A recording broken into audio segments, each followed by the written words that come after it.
In this video, we'll discuss about Ludwigs angina. This is most important essay question in space infections. So, by definition, it is from acute toxic cellulitis. Okay, this term is important. Cellulitis causing bilateral swelling of submandibular, sublingual, and submental spaces. Okay, cellulitis involving bilateral, submandibular, sublingual and submental spaces. There is only one submental space because it is midline space, right? So this is the definition. Cellulitis bilateral and submandibular, sublingual and submental spaces. You have to write those terms. Then coming to the etiology. Primarily the etiological agent is dental infection. Most common etiology. Especially mandibular molars. That too second and third molars. Right? After that maybe periapical infection of mandibular second, third molars. Dental caries is periapical infection, right? Or any pericornitis of the impacted tooth, like that.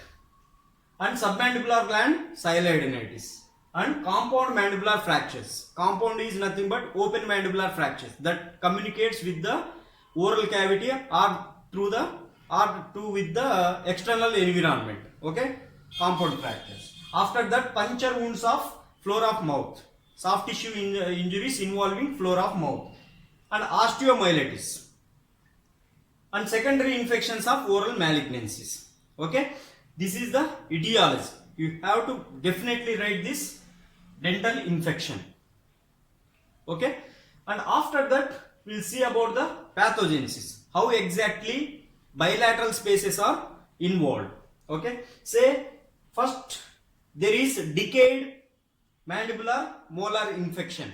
Okay, first that will lead to the submandibular space. Okay, you can see in this diagram, this black colored U-shaped one is the mandible.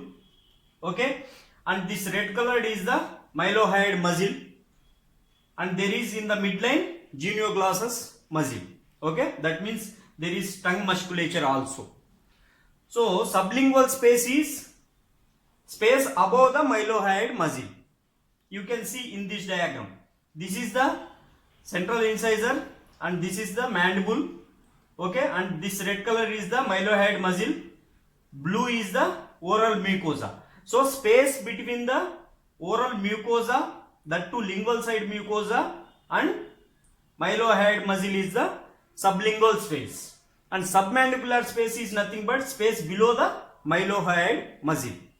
Okay, so you have bilateral sublingual spaces here, and after that you can see the space below the mylohyoid muscle and in between the anterior belly. This is the anterior belly of digastric and this is the posterior belly of digastric. So this space, that is space present in the triangle, submandibular triangle, is nothing but submandibular space. So we have submandibular space here, right side, and it is the on the left side. So in the midline you have submental space. This is the hyoid bone. Mylohyoid muscle attaches to the hyoid bone, and this posterior belly of digastric attaches to the mastoid process. Right? So in this diagram there is covering of all three spaces: sublingual, submandibular and submental space. So when there is mandibular molar infection, first it will lead to the submandibular space. Say it is on the right side. I will start with right side. So first there is infection of submandibular space. This is first point. So submandibular space communicates with the sublingual space through the posterior border of mylohyoid muscle. That means this infection comes to the sublingual space, same side sublingual space, through the posterior border of mylohyoid muscle, like this. Okay, from this is the posterior border of mylohyoid muscle. So from submandibular space infection, it involves same side sublingual space. That means this is the second point. There is only loose areolar tissue which differentiates between the sublingual spaces on both sides. That means if one side of the sublingual space is involved, then there is high chances to get opposite side sublingual space also. Okay, so that means After that there is contralateral involvement of sublingual space, that is third point. From that, through the posterior border of mylohyoid muscle, it will involve opposite side submandibular space, that is the fourth point. And submental space involved by lymphatic spread, that is lymphatic drainage. This is the most important point. They can be asked as a PG question. Submental space involved by lymphatic spread. Okay, so you can see here third molar submandibular space, ipsilateral sublingual, then contralateral sublingual space, then contralateral submandibular space. After that, from the submandibular space, the infection can involve the pterygomandibular spaces, that is nothing but masticator spaces. After that, it may involve the pharyngeal spaces. That means from the pterygomandibular space, infection can go to the lateral pharyngeal space or retropharyngeal space. That means it involves pharyngeal spaces. Pharyngeal spaces runs throughout the neck. So it will obviously lead to the mediastinum, resulting in the mediastinitis. That means this is the final destination of Ludwigs angina, right? And lymphatic spread involves submental space. This is how the infection spreads from the its origin of source of infection to the ultimate destination, right? Now we'll see microorganisms. Generally, it involves alpha hemolytic streptococci that are able to produce hyaluronidase and some other lytic enzymes which can easily dissolve the connective tissue or easily break down the tissue connections. So there is rapid spread of the infection, rapid spread of cellulitis by the action of hyaluronidase, right? We'll see now there are many other organisms also. Mainly it involves streptococci, but there are some other organisms, staphylococci, Prevotella, there are many other organisms. You write just alpha hemolytic streptococci. There are 5 clinical hallmarks. Okay, that is main important features. There are 5. Just remember those 5 points. You can write remaining. First point is brawny edema of bilateral, submandibular, sublingual and submental spaces. Okay, brawny edema. That means you have to write about the characteristics of edema. First, brawny means it is woody hard. That means tough, firm. And second one is edema spreads rapidly. Okay, edema spreads rapidly. And it is non-fluctuant. It is non-fluctuant and it is tenderness to the touch. That means if you remember this point regarding edema, then you can write the characteristics of edema. It is woody hard, spreads rapidly, non-fluctuant and tenderness. And the second hallmark is elevated tongue, right? Elevated tongue, because there is sublingual, bilateral, sublingual space infection, space edema. That edema will spread to the musculature of the tongue. You can see in this diagram. Okay, this is the mandible and this is the maxilla, and this is mylohyoid muscle and this is hyoid bone. This red color one is the tongue. Due to the edema of the musculature of the tongue is elevated. That means tongue pushed backwards and upwards. Upwards it is going to touch the almost hard palate and soft palate. This arrow. Okay, it is touching almost hard palate and the soft palate, and it is pushed backward also. That means this is the posterior pharyngeal airway. This place is the posterior pharyngeal airway. Due to the backward push of tongue, it is obstructing that airway, leading to the airway obstruction. Okay, so this is elevated tongue. When the tongue is elevated, you will have difficulty in mastication, speech and swallowing. Okay, because tongue is elevated, you can't close mouth When you can't close the mouth properly, then obviously there is drooling of saliva also. That is due to the irritation of inflammation, saliva production is excess. So that will obviously lead to the drooling of saliva. So because of elevated tongue, this feature will come. And after that, airway obstruction, third hallmark. Okay, airway obstruction will lead to the, or it is due to the backward pushing of tongue, obstructing the posterior pharyngeal airway, and it is also due to the edema of the glottis. Because infection from the tongue musculature, that is especially hyoglossus, will lead to the edema of the glottis. You know that glottis is the place where you have your vocal cords, right? So when there is edema of the glottis, vocal cords also involved, that will obviously resulting in the hoarseness of voice, right? And there is stridor also. So the classical sign of any airway obstruction is stridor. That is sounding, crowing sound during the inspiration and expiration, right? Stridor. And there is choking, that is suffocating, choking sensation, that is called as angina. That is why we are calling it as Ludwigs angina. Angina is nothing but choking sensation due to the airway obstruction, combined with the Ludwigs, who described the Ludwigs angina, who described clearly this condition. So author's name and the main feature is airway obstruction, that is angina. So it is called as Ludwig's angina, right? And the fourth one is paucity of pus. Paucity of pus, that means minimal pus. There is no, if you can see this much of huge swelling, you can see in this diagram there is huge swelling of bilateral, submandibular and submental spaces and sublingual spaces also. You can see in this diagram, this is the tongue.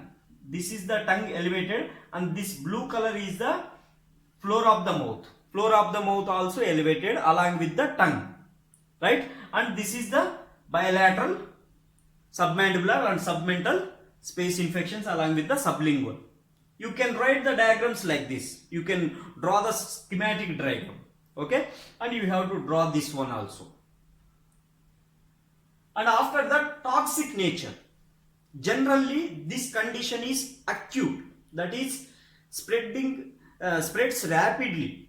So, toxic nature is patient may have fever or dehydration or septicemia. Septicemia is nothing but poisoning of blood. That means infection in the blood. So, when there is infection in the blood, you will obviously get fever, and patient may feel dehydrated. So just remember these 5 points. You can write all those remaining things, and you have to draw these diagrams. Okay, now we'll discuss about management. There are 6 primary elements of management. First, we have to do early diagnosis. After that, airway management. This is most important step, because if death happens in Ludwig's angina, it is due to the airway obstruction. And prolonged IV antibiotic therapy, hydration therapy, then early incision and drainage, and extraction of the offending tooth. Early diagnosis, it plays very much crucial role, because in a late stage of Ludwig's angina, there is much more airway obstruction, and you cannot tracheostomy also cannot be that much easily done due to the difficulty in the identification of landmarks, right? Then coming to the airway maintenance, tracheostomy should be done in some cases, in cases with airway obstruction, and fiber optic laryngoscopy should be done. That is, blind intubation should not be done, because there is epiglottic edema. So if you blindly force the intubation tube into that area, it may rupture the posterior pharyngeal wall. And in some emergency cases where the identification of the landmark is difficult, in those cases you can do the cricothyroidotomy in a emergency basis. Okay, it is creation of an opening in the cricothyroid membrane, that is in between the thyroid cartilage and cricoid cartilage. This is the simplest and quickest method to obtain the emergency airway in emergency situation. Generally, we recommend tracheostomy. After that, prolonged IV antibiotic therapy should be given at least for 5 to 7 days. At least for 5 days, we have to give the parenteral antibiotics. After that, we can shift to the oral route of the administration. Penicillin plus metronidazole combination can be used. That is amoxiclav, that is augmentin along with the metronidazole. Otherwise, clindamycin or imipenem can be used as single agents. Either clindamycin can be used or either imipenem can be used. But penicillin plus metronidazole combination is the generally recommended method, that we should give the intravenous method for at least 5 days. We can use cephalosporins also. Okay. And after that, hydration therapy. Because patient is toxic, first you have to convert him into the non-toxic before going for surgical therapy and extraction of the offending tooth. Okay, we will do it that by prescription of antibiotics along with the analgesics and Pantop also. And we have to give the hydration therapy. That means we should instruct the patient to take more fluids by oral route, or otherwise we can give the parenteral fluid administration. That is normal saline or dextrose. We can give the Ringer's lactate like that. Okay. And after that, early incision and drainage. Because it is a diffuse cellulitis case, if there is no fluctuance also, that means when there is large collection of the pus only, it will produce a fluctuant point. But in this case, there is no fluctuance, or if it is there, it will be in a late stage. But you should not wait till that period.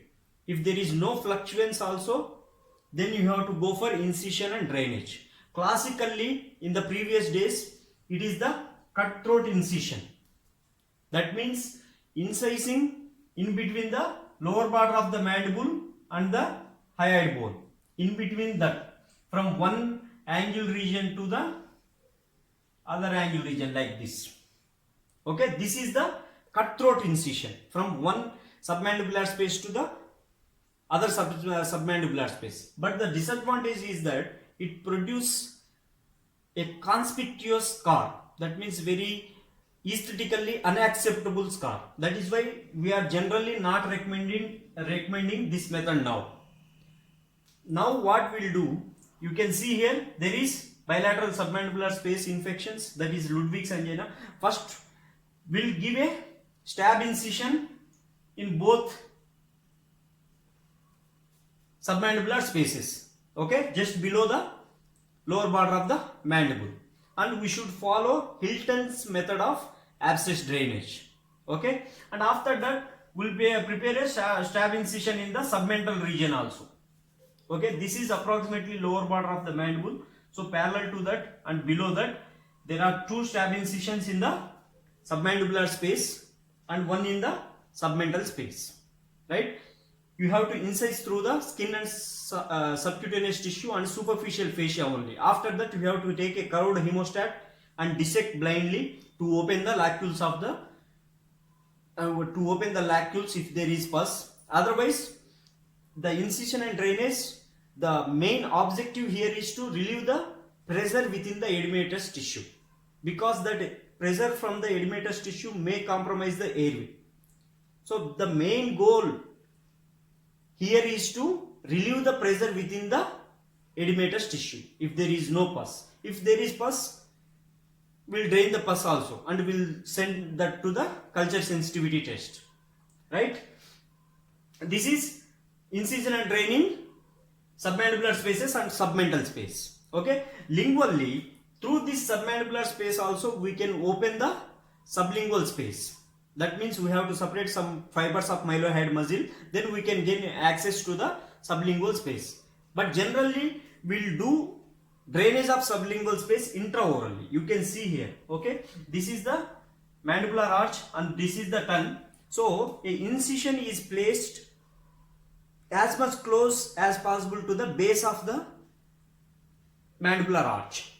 Okay, that avoids injury to the Stenson's duct or sublingual gland also. Okay, so a incision is closely placed to the base of the alveolar ridge of the mandible, right? With that incision we have to blindly dissect with a covered hemostat and we can drain the pus. This is for sublingual spaces. We have to do it bilaterally. And this is for submandibular and submental space infection. After complete drainage and relieving pressure, you can place a rubber drains. You can place corrugated rubber drain and attach that rubber drain, secure that rubber drain to one of the margin of the incision. Okay, that means if I say this is the rubber drain, then we have to insert secure it here with the soft tissue by placing a suture. Okay, these rubber drains allow passage or draining of any tissue fluid collection after the procedure. These are generally maintained for 48 hours. After that we can remove. Okay, and we can close the suture. And after that we have to do for extraction of the offending tooth. These two procedures can be done simultaneously: incision and drainage and extraction of the tooth, if mouth opening permits you. If there is trismus, then you have to do the incision and drainage and wait for 2 or 3 days. After that you can go for extraction of the appending teeth once the patient is non-toxic. Okay, so this is all about management. If you like this video, hit the like button, share the video, subscribe the channel.